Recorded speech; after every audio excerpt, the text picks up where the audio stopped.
So this morning, as I was thinking about the message, something came to mind. And I started thinking, for example, if we want to measure like the strength of an earthquake, we use a what? Richter scale, exactly. If we wanted to see how much radiation there is in the environment, we use a what? Geiger counter. Very good. So also, if you go to the doctor, they'll probably say something to you like your blood pressure's too high, you need to get your cholesterol down, those kind of things. Those are all measurements that are used to kind of look at if things are safe, if things are healthy. They're kind of measurements for that. And so I began to think, like, is there a measurement that exists that we can look at that will help us to be able to gauge how we're doing spiritually? How are we connecting with God? And is our relationship with God beginning to change our lives, the way that we interact with others as well? And that's when this passage came to mind. And that is 1 John chapter 4, verse 20, which says, if someone says, I love God, but hates a fellow believer, that person is a liar. For if we don't love people we can see, how can we love God whom we cannot see? Right? So really, that brought me to this statement. You can see this right on your screen as well, and that is simply this. The way that we say and treat people says more about our faith than any other Christian activity.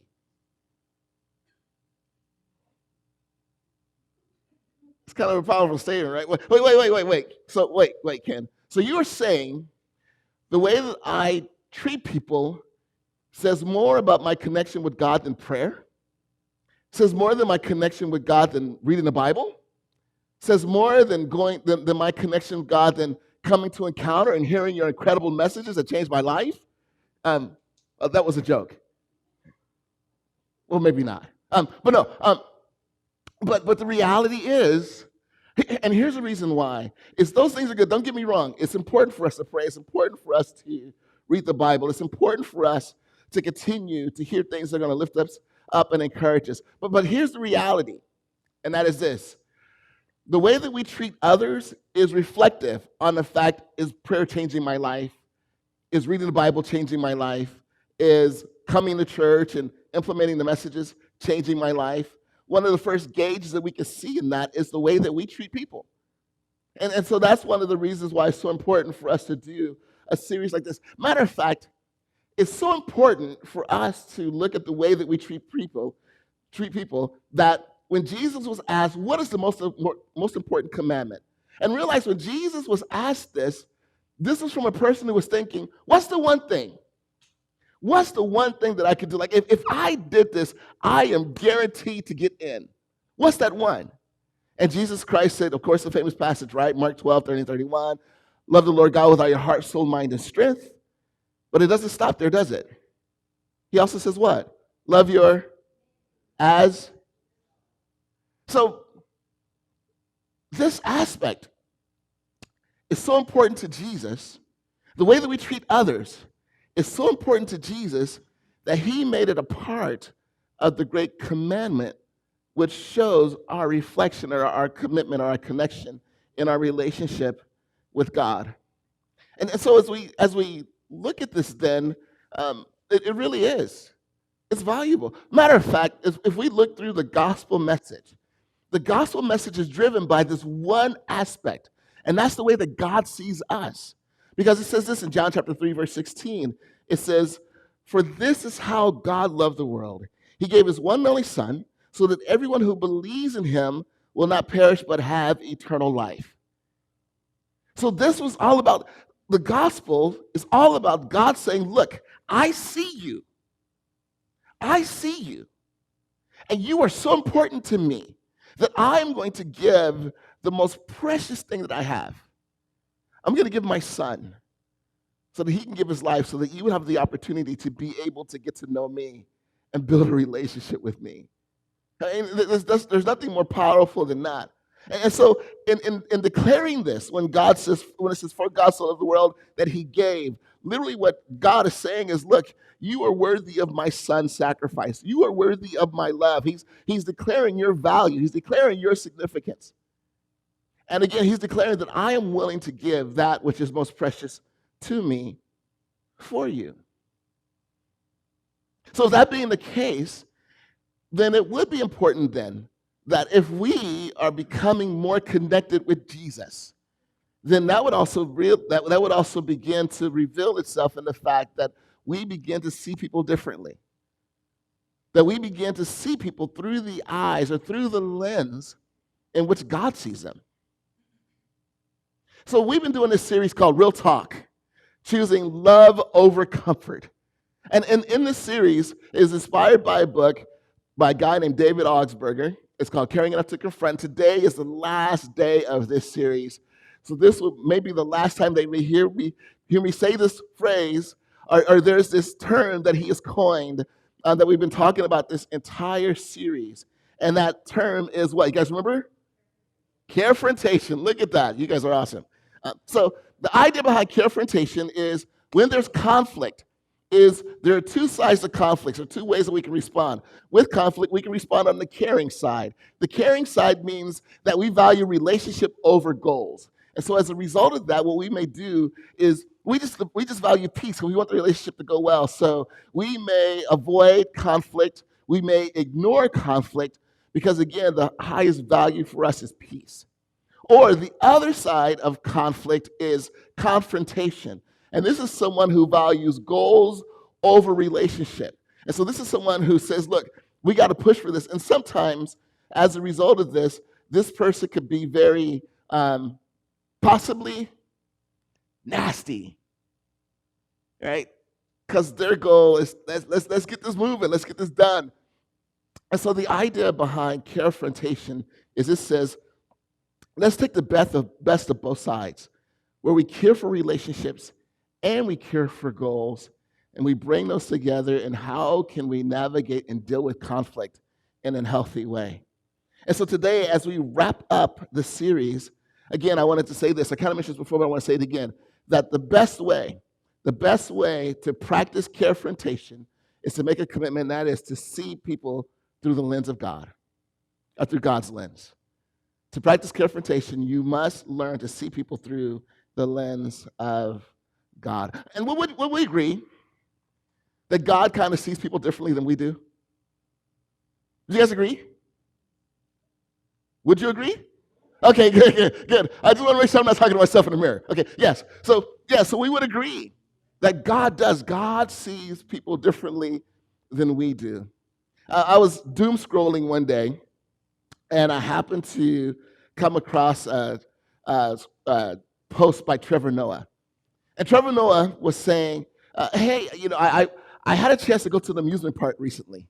And when I went to the amusement park, the people that organized it, or people that own it, found out that I was coming. Or people that run it found out I was coming. And so as a result of that, now that I have celebrity status, what they did was, whenever I got to a line, they would just move me to the front of the line and put me straight on the ride. And not only that, they did it for every ride that I went on. And if I wanted to go on the ride again, they just pushed me through again. And the interesting thing that he said about that, he says, when we left, it didn't feel like such a rich experience. And he said later on he was able to put his finger on why. He said that, when you go to an amusement park, what do? You stand in line for like how long? Right. You stand in line for an hour, and then you get on the ride for like 60 seconds, right? And then you go to the next line, and you do the same thing over and over again. And he said the one thing that I felt like we missed was the opportunity. Because, when you stand in line, you chit-chat, you hang out, you laugh, you joke around, you laugh, you point fingers at other people coming off the ride, think, I hope I don't look like that. You do things like that when you're standing in line. So he talked about that. And then it just kind of made me realize, sometimes what we have a tendency to do in society, and we do it personally too, is we treat different people differently, sometimes based on their financial status, sometimes based on their looks, sometimes based on whether we like them or not, but we treat people differently. And I think as a result of that, what happens is sometimes we may lose out on what it is that we could gain if we decided to treat everyone based on the way that God sees them. That's why there's this encouragement that is made in James. James chapter 2, verses 2 through 4 says, for example, suppose someone comes into your meeting dressed in fancy clothes and expensive jewelry, and another comes in who is poor and dressed in dirty clothes. If you give special attention and a good seat to the rich person, but you say to the poor one, you can stand over there or else sit on the floor, well, doesn't this discrimination show that your judgments are guided by evil motives? And so it's important. It's important for us to look at the way that we treat others. Like, because that's basically what it's saying is the way that you treat others reveals something about you or reveals something about your faith. And so this is something that we also need to be aware of. The way that I treat others reveals something about me. It reveals something about my faith. So the question remains then that we have to ask is, well, what does this reveal? And so the reason why I wanted to do this series is because I'm hoping that what we'll do is, if we're really learning how to love our neighbor as ourselves, I'm hoping that what this will motivate us to do is to say, you know what, I want to learn how to love others the way that God loves them. Treat others the way that God treats them. And one of the best places to practice that is in conflict. Right? Because wouldn't you guys agree? It's easy to treat people well when things are good. How you doing? Oh, I'm fine. Right? It's easy to treat people well then. But man, when they work your last nerve, when they push your button, when they give you that look, right? That's when it becomes a challenge. And so that brings me to this point as well. And that is, like I said before, the way that we see people impacts the way we treat people. And so that's what I'm hoping to do over this series, is for us to begin to look at conflict differently. But let me tell you, the key to looking at conflict differently is to look at people differently. Look at your spouse differently. Oh, Ken, you were doing fine with the people thing, right? But look at your friends differently. Look at your boss differently. Look at your coworkers differently. Look at the person that is giving you your burger differently. Like, let's make a commitment to really look at people differently. And this is why God really does challenge us to love people. It says this in Romans chapter 13, verses 9 through 10. It says, for the commandments say, you must not commit adultery. You must not murder. You must not steal. You must not covet. These and other such commandments are summed up in this one commandment. Love your neighbor as... Love does no wrong to others, so love fulfills the requirements of God's law. So, love's a game changer. It really is. It's a game changer. But I think it's important for us to communicate and understand what love is. Because I think sometimes when we think of treating other people with love, we think of treating them all like everything's copacetic and I talk to you kindly. I mean, I talk to you happily and everything's unicorns and horses and rainbows and when you upset me, I respond with, oh, I'm upset. But I think we need to talk about this. That's not love. That's crazy. Right? That's not love. Did you know that there are times where Jesus flipped tables? Do you know that he did that? That was love. Now, I'm not telling you to go home and start flipping tables. What? Clean your room. Not encouraging you to do that, okay? But what I want to say is this, is there were times where Jesus was firm. There were times where Jesus was straightforward.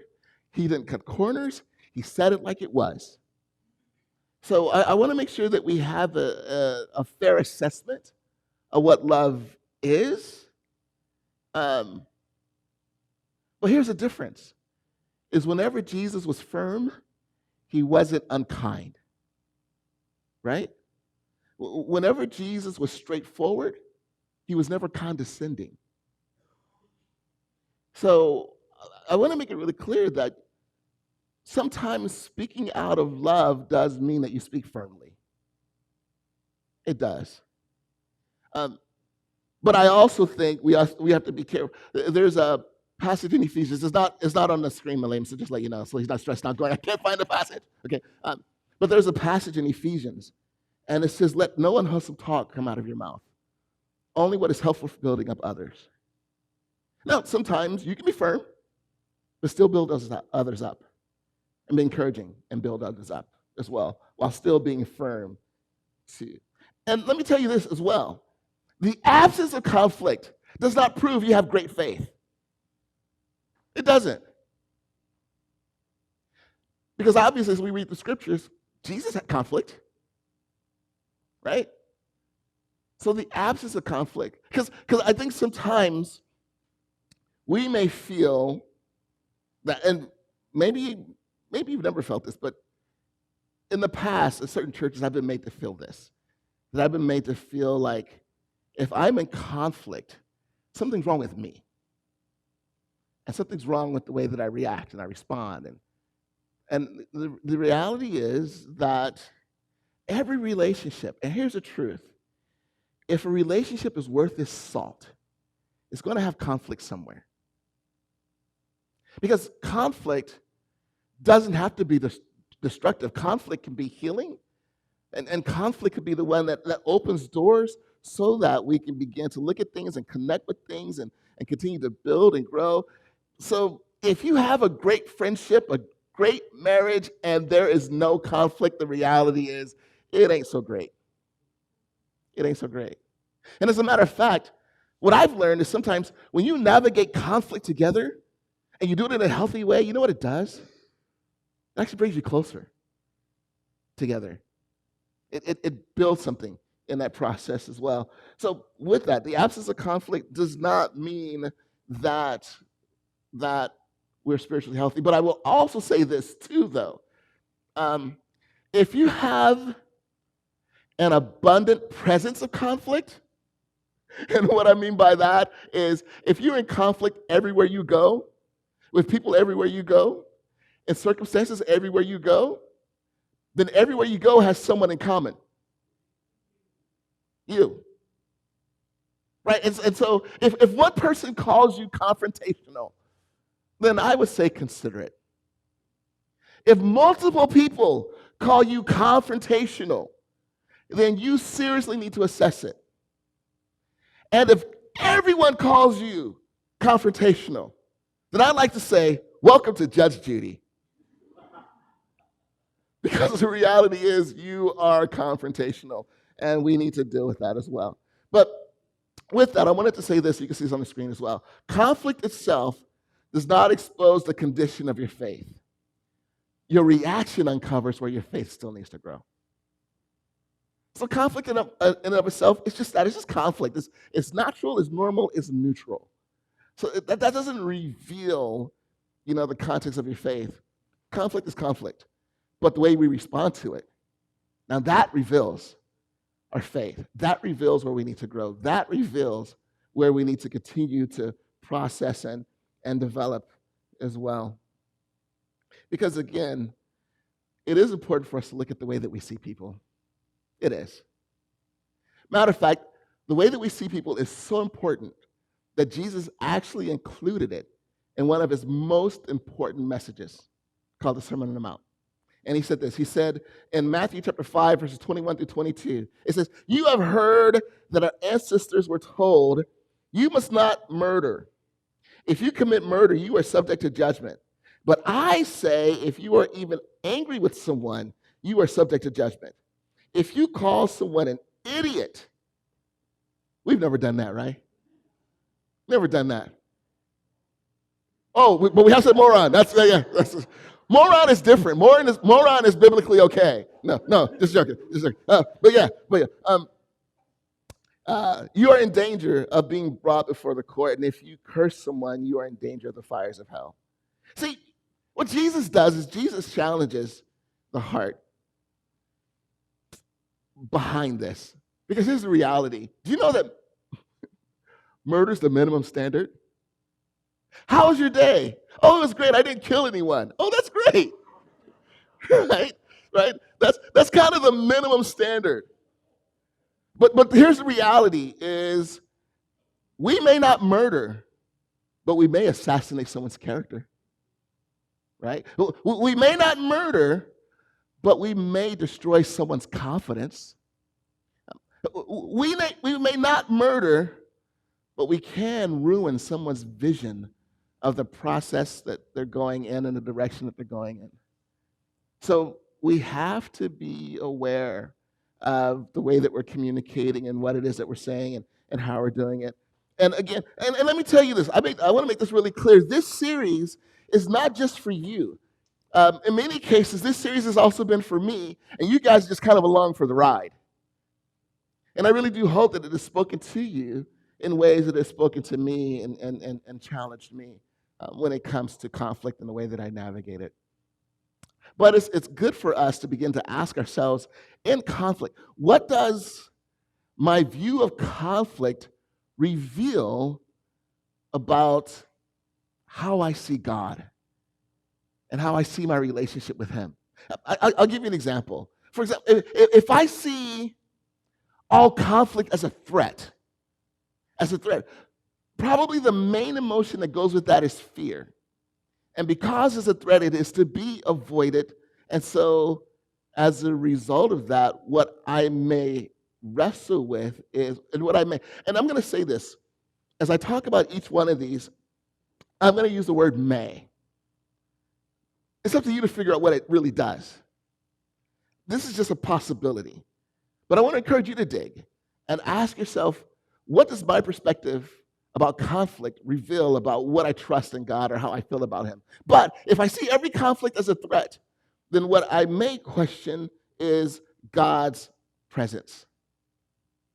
Will God walk with me through this? Because God's presence can be a source of confidence for me. If I see all conflict as problematic, because it hinders me from being able to get to my goal, then the driving emotion may be anger.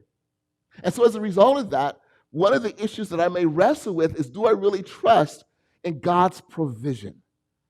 And that God's going to be there to, again, help me be able to navigate my way through this as well. If I see everyone with whom I have a conflict with as inferior, now, I want to make this really clear. There are times where we may have more of a background. There may be times where we have more insight. There may be times where we maybe have more maturity. I'm not talking about those things.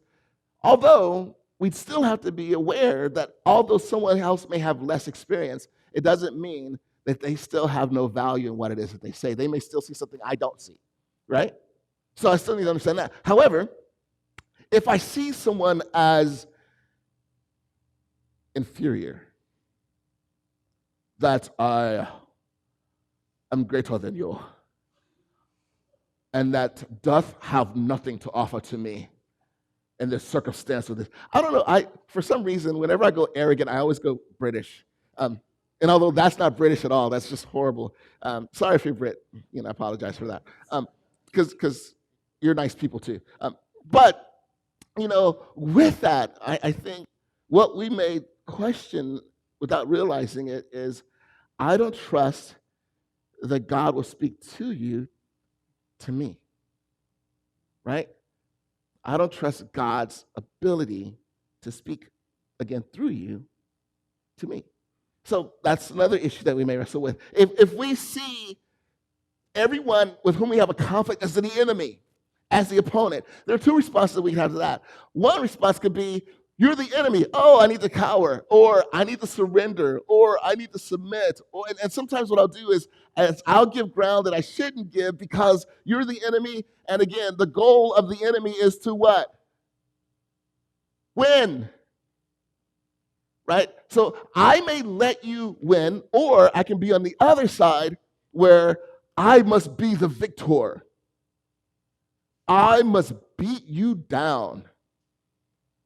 Because then, when you see and sometimes we don't realize, but when you see things my way, you will see things the right way. Right?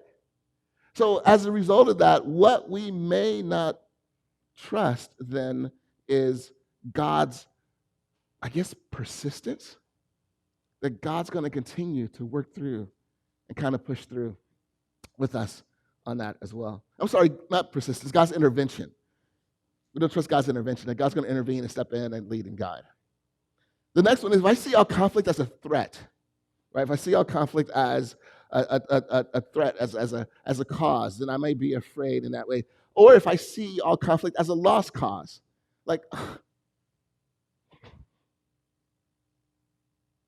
why fight, right? Then in that situation, I may doubt God's persistence. And that God's going to have to see me through. This next way that we see conflict could be biblical, could not be. We have to figure it out. But sometimes we see conflict as a test. God, you are testing me. You are testing me. You are testing me through my child. You are testing me through my husband or my wife. Sometimes we see conflict as a test. It may be, and it may not be. But sometimes what this will do is lead us to question God's motive. So it's important for us to begin to dig. So now the question becomes, well, Ken, how should I look at conflict? How should I navigate it? How should I look at the person with whom I have a conflict? And it says in Genesis chapter 1, verse 27, so God created human beings in his own image. In the image of God, he created them, male and female, he created them. So in other words, it's important that you realize that the person with whom you have a conflict is an image bearer of God. They are. Now, just like you and just like me, they are an imperfect image bearer of God, but they still are nonetheless. So that makes them still worthy of respect. Makes them still worthy of dignity, of honor, of grace. It makes them worthy of that, and therefore I should treat them that way as well. Which leads me to probably my last point of this series, but I think probably the most important point. You know, I've been kind of processing things in my life, and I've been looking at like growth and change. I've also been looking at what are the things that really hinder me from being able to be the man that God has created me to be. And as I was going through this series, there's this one thought that kind of kicked in, and I wanted to end this series with this thought. And you can see this thought right on the screen as well, and that is, to be different, you have to do something different. To be different, you have to do something different. Now, I want to go to the root of difference first. It's important for you to understand the root of difference, because here's the beauty of the root of difference, is that I'm not the same. I'm not. And the reason why I'm not the same is because I have made a commitment, and I believe in Jesus. And so because of my commitment, and the same thing with every single one of you, if you have said yes to Jesus, you are different. You are different. Now, have you had your struggles? Absolutely. But you're different. You're not the same impatient. Slow down. You are not the same impatient person that you used to be. You are not the same addictive person that you used to be. You are not the same angry person that you used to be. You are not. The moment that you choose to believe in him, you were changed. You were changed. And so because of that, there is this grace that is available to you. And really, here's what I want you to understand, that this ability to practice confrontation is dependent upon grace. And I have to be able to recognize the grace that God has given me and also be able to give that same grace to you as well. What the grace of God has done for me is the grace of God has made a love available to me that I did not deserve. That's what it did. What the grace of God did for me was it gave me a worth that I did not earn. That's what it did for me. What the grace of God did for me is it gave a vision for my life that was at one point unattainable. That's what it did for me. And when I say the vision for my life, I'm looking at Ken is persistent. Ken is self-controlled. Ken has overcome his laziness. Ken, I can go through the list, right? Because, and I am. I'm a work in progress. I am a work in progress. Don't look at my kids as I say that, because they will confirm it. you know. Uh, so yeah, don't look at them. But I am. I'm a work. I have not. I have not even come close to arrival yet. But that doesn't mean it's not true. It is a reality. And so, in other words, like, the foundation is there for us to be different. It really is. But it's going to take some assessment. It's going to take some dependence. It's going to take some coming before God and being able to say, you know what, God, I know that you declared me patient, but I didn't do so hot today. I didn't do so hot today. So God, help me to learn what I need to learn from today so that I can try to be patient in other situations as I grow and develop and change. But I just want you to understand that you are not rooted in your failure. And if you're a people pleaser, you're not rooted in that. And if you are driven by your anger and have made mistakes because of your anger, you're not driven by that anymore. That's not your identity. It's not who you are. So the beauty of this is that I can be different because God has already made me different.